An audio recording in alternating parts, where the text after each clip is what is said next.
अस्सलाम वालेकुम, this is Aneela Shahzad with global in 5 minutes. Gaza और इसराइल के बीच में जो अभी ताज़ा तरीन जंग है, इसको ऑलमोस्ट 7 डेज़ हो रहे हैं और गाज़ा के लिए सिचुएशन बहुत ही मखदूश, बहुत ही डायर किस्म की सिचुएशन है। उन तमाम 22 लाख पॉपुलेशन के लिए जो गाज़ा की छोटी सी पट्टी के अंदर महसूर है। और इसराइल ने हमास के अटैक के बाद ऑलमोस्ट 2,500 से ज़्यादा एरियल स्ट्राइक्स अब तक वो कर चुके हैं, जिसके नतीजे में बेशुमार बिल्डिंग्स, बेशुमार घर जो है वो मिस्मार हो गए हैं और 1,000 से ज़्यादा लोगों की हलाकतों का भी खबरें आ चुकी हैं। तो इसको फॉलो करते हैं कि ग्राउंड सिचुएशन इस वक्त क्या है, गाज़ा के लोगों के मुताबिक क्या हो रहा है। कुछ खबरें मैं आपके साथ शेयर कर रही हूँ। Israel will not supply water fuel to Gaza until hostages are freed. Israel के मिनिस्टर ने कहा है कि, और इससे पहले भी उन्होंने ऐलान कर चुके थे कि पानी और फ्यूल और फूड, कोई भी सप्लाईज जो हैं जो कि गाजा के अंदर जाती हैं, उन सबको ये लोग रोक लेंगे। और इस वक्त आप ये सोचो कि ये इतनी बड़ी जो पॉपुलेशन है, 22 लाख लोगों की, और उस छोटी से जगह के अंदर जो महसूर हैं। मैं आपको ज़रा इधर से भी डिटेल थोड़ी सी बताती हूँ। ये गाज़ा स्ट्रिप है, इसकी यहाँ से जो चौड़ाई है वो 10 किलोमीटर्स और जो इसकी लंबाई है वो 41 किलोमीटर्स है। यानी इतना छोटा सा ये शहर है जिसके अंदर ये बिल्ट अप एरिया आपको दिख रहा है पिंक कलर में। बाकी एग्रीकल्चर लैंड है, लेकिन वहाँ पे भी ज़्यादा पॉपुलेशन रहती है, मगर ये बिल्ट अप एरियाज हैं। और इनके बीच में ये जो आपको डार्क पिंक दिख रहे हैं, ये रेडिश, ये सब रेफ्यूजी कैंप्स हैं। तो आप देख रहे हो कितने ज़्यादा रेफ्यूजी कैंप्स हैं। क्यों? इसलिए कि हर साल या हर 1-2 साल के बाद इज़राइल किसी न किसी बहाने से, किसी न किसी वजह से गाज़ा में बॉम्बिंग करता ही रहता है और उनके घरों को मिस्मार करना, उनकी बिल्डिंग्स, उनके हॉस्पिटल्स, इवन उनके स्कूल्स के ऊपर बॉम्बिंग करता है। फास्फोरस के बॉम्ब्स भी वो इस्तेमाल करता रहा है इनके खिलाफ, जो कि इलीगल है यूएन के मुताबिक। तो बहरहाल इतने सारे ये जो आप देख रहे हो, ये रेफ्यूजी कैंप्स हर मतलब सिटी सेंटर के साथ बने हुए हैं।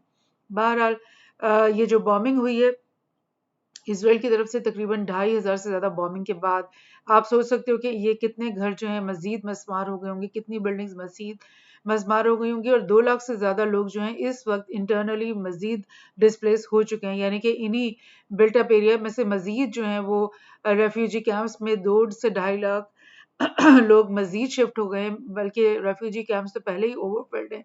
और वो डेफिनेटली ये खुले मैदानी इलाके में और फसलों के बीच में उन्होंने पनाह हासिल की होगी, या उन्होंने कोई बंकर्स अंडरग्राउंड बनाए हुए होंगे। मतलब किस तरह से वो कस्म पुरसी के आलम में रह रहे हैं। और ये आपको जो रेड सर्कल्स दिख रहे हैं, ये तमाम वो एग्जिट पॉइंट्स हैं जिसमें से गाजा से निकला जा सकता है। लेकिन आपको मैं बताऊं कि ये सूफा का पॉइंट, बल्कि ये किस्सू फिल्म का पॉइंट, और ये वाले भी जो दोनों पॉइंट्स हैं, ये काफ़ी सालों से इसराइल ने इनको भी बंद किया हुआ है। और बाकी ये अरीज एक ये पॉइंट है जहाँ से इन आउट हो सकते हैं। और ये सूफा और करीम शलोम, ये 2-3 पॉइंट्स रह गए जिससे एग्जिट एग्जिट तो खैर वो होने भी नहीं देते गाजा के लोगों को। इसराइल में वो एंटर बिल्कुल भी नहीं होने देते। लेकिन ये पॉइंट्स इसलिए हैं कि दुनिया भर से जो लोग इनके लिए फूड की एड भेजते हैं या और मेडिसिन की एड भेजते हैं, तो वो इस रास्तों से अंदर आती हैं। और इसराइल जो है उस सब चीज़ को कंट्रोल करता है। यानी फूड भी जो आया है एड के ज़रिए किसी मुल्क से, उसको इसराइल राशन करके अंदर भेजता है। वो बताता है कि भई इतने टन सिर्फ़ हम अंदर जाने देंगे, तो बाकी बाहर ही पड़ा रह जाता है। तो ये हालात हैं, मतलब इतना, यानी आप इस तरह की राशनिंग को आप समझ लो कि जिसकी वजह से वहाँ के लोगों की, बच्चों की पहले से ही मैल ग्रोथ, मैल न्यूट्रिशन के शिकार हैं ये लोग। और इनकी लाइक आप समझ लो कि फियर का और जो केओस का आलम है इस छोटे से गाजा की पट्टी में, वो पहले ही इंतहाई हद तक है। और अब जो इनकी बॉम्बिंग है और उनकी, इन्होंने पानी और फ्यूल और सब कुछ जब रोक लिया है, तो फिर आप सोचो कि वो ज़िंदगी क्या ज़िंदगी होगी। यानी किस कदर कस्म पुरसी के हालात हैं जिसके अंदर इस वक्त गाजा की पॉपुलेशन रह रही है। और Gaza faces humanitarian catastrophe as power plant running out of fuel. जो फ्यूल बाहर से इसराइल की तरफ से यहाँ पहुँचता था, उसी से इनका पावर प्लांट, एक ही पावर प्लांट है गाज़ा के अंदर, वो बंद हो चुका है। और उसके बंद होने की वजह से आपको पता है बिजली का जो सिस्टम है वो बंद हो गया। और आपको पता है बिजली की ज़रूरत सिर्फ घरों को रोशन करने के लिए नहीं है, बल्कि हर काम अब तो बिजली पे होता है, और अस्पताल उस पे चलते हैं, स्कूल उस पे चलते हैं, यानी हर चीज़ से ये अब जो गाज़ा की पॉपुलेशन है वो बेबहरा हो गई है, यानी कि बिल्कुल आप समझ लो कि एक टोटल केओस, टोटल कैटास्ट्रॉफ की सिचुएशन यहाँ पर पैदा हो गई है पहले ही। और उसके बाद ये कि बॉम्बिंग का जो सिलसिला है वो ख़त्म होने का नाम नहीं ले रहा। और ये इस तरह की न्यूज़ भी आ रही हैं कि जो इसराइली डिफेंस फोर्स है उसने गाजा में आज रात भी हमला किया, और वो प्रायोरिटाइज कर रहे हैं कि सीनियर ऑफिशियल्स जो कि हमास के हैं उनको पहले मारा जाए। तो डेफिनेटली ये घरों के अंदर जो छुपे बैठे हैं, कोई उनके अलग ऑफिस तो बने हुए नहीं है, वो तो हर घर में हमास के फॉलोअर्स हैं, हर घर में उनके लीडर्स बैठे हुए हैं, तो उनको किस तरह से वो पिन पॉइंट कर सकते हैं। थोड़ी बहुत इंटेलिजेंस तो होगी, लेकिन ऑफ कोर्स वो जो ऑफिशियल्स हैं हमास के, वो एक जगह पर तो नहीं बैठे हुए इस इंतजार में कि इसराइल का रॉकेट आए और हमें मार दे। वो भी अपने आप को डिस्प्लेस करते ही रहते होंगे, मूव करते ही रहते होंगे। सो ये एक तो इनकी एक बात है कि वो हमास के जिनको वो मिलिटेंट्स कहते हैं, टेररिस्ट कहते हैं, उनको वो मार रहे हैं, लेकिन असल में क्या हो रहा है? असल में वो तमाम पॉपुलेशन को मार रहे हैं, घरों को मिसमार कर रहे हैं, सिविलियंस जो इनोसेंट हैं, अनआर्म्ड सिविलियंस हैं, उन सबको मार रहे हैं। उसमें वो ये नहीं देख सकते ज़ाहिर है कि इस घर के अंदर बच्चे हैं या कोई बूढ़े हैं या औरतें हैं, कोई भी है, वो तो इनडिस्क्रिमिनेट और ब्लाइंडली जो है वो बेशुमार बॉम्बिंग इस वो कर रहे हैं गाजा के अंदर। अब जो आगे से ये बात है कि गाजा के जो बॉर्डर है उसके इर्द गिर्द जो है इसराइल की जो फौजें हैं वो अमास हो रही हैं, यानी कि बहुत ज़्यादा बड़ी तादाद में उनके जो टैंक्स हैं, उनकी गाड़ियां हैं, उनके लाइक रॉकेट लॉन्चर्स हैं, वट सारी जो मिलिट्री है उनकी, वो गाजा के इर्द गिर्द जो है वो जमा हो रही है।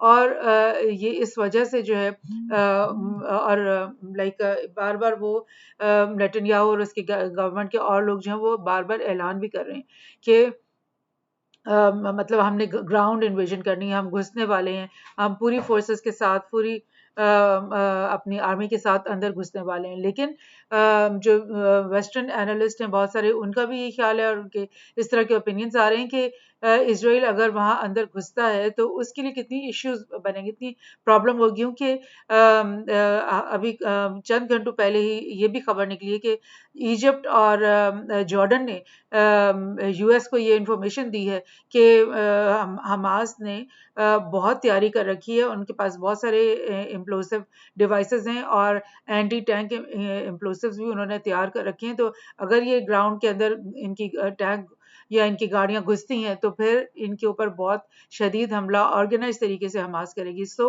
ये वो बार बार कह तो रहे हैं कि हम अंदर घुसने वाले हैं, मगर और उसको फुली कब्जा कर लेंगे हमास के ऊपर, लेकिन ये इनके लिए इतना आसान होगा नहीं। और अगर होता भी है तो बहुत ज़्यादा इनकी इन फाइटिंग होगी, इनको स्ट्रीट फाइटिंग उनके साथ करनी पड़ेगी और इनको बहुत नुकसान भी उठाना पड़ेगा, जिसके लिए शायद इसराइल जो है वो ज़हनी तौर पे तैयार नहीं, बिकॉज इनका तरीका तो यही है कि वो मतलब मारो और अपना एक भी बंदा ना मरने दो। और इसीलिए इनडिस्क्रिमिनेट जो बॉम्बिंग है वो मुस्तकिल जारी है 6 दिन से, दिन और रात हर टाइम पे वो बॉम्बिंग कर रहे हैं।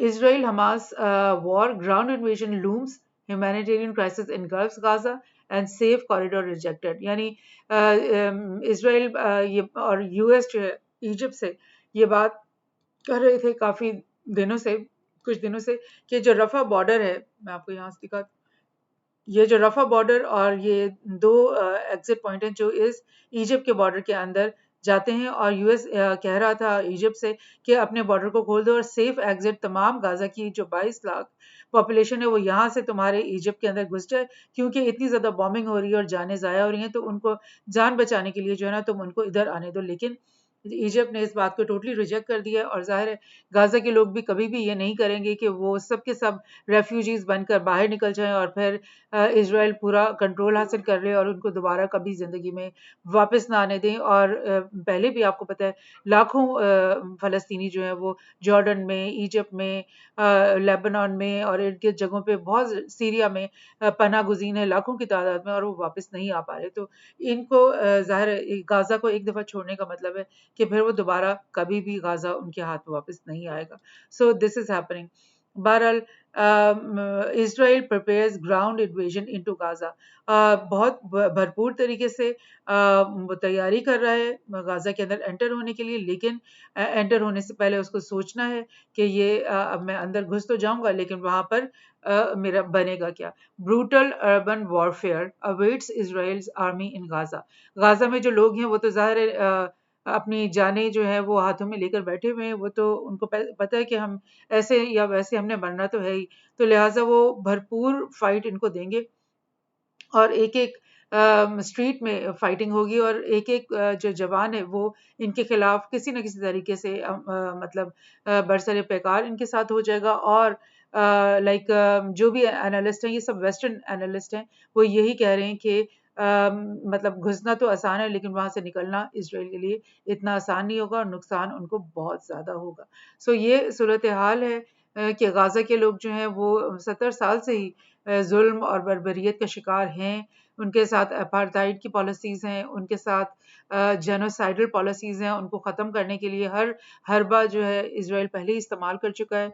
और अब अगर वो अपने टैंक्स और अपने बख्तरबंद गाड़ियों के साथ अंदर घुसने की बात करते हैं, तो क्या हमास इस चीज़ के लिए भी तैयार है या फिर क्या वो हमास यही चाहता था फर्स्ट प्लेस में कि वो इधर अंदर घुसें और फिर उनको मज़ा से चखाया जाए। सो ये सारी बातें हैं और अब आने वाले चंद घंटे जो हैं या चंद जो दिन हैं वो बहुत ख़तरनाक है दोनों साइड्स के लिए, गाज़ा की अवाम के लिए भी और इज़राइल के लिए भी। तो लेट्स सी आगे क्या होता है। Thank you.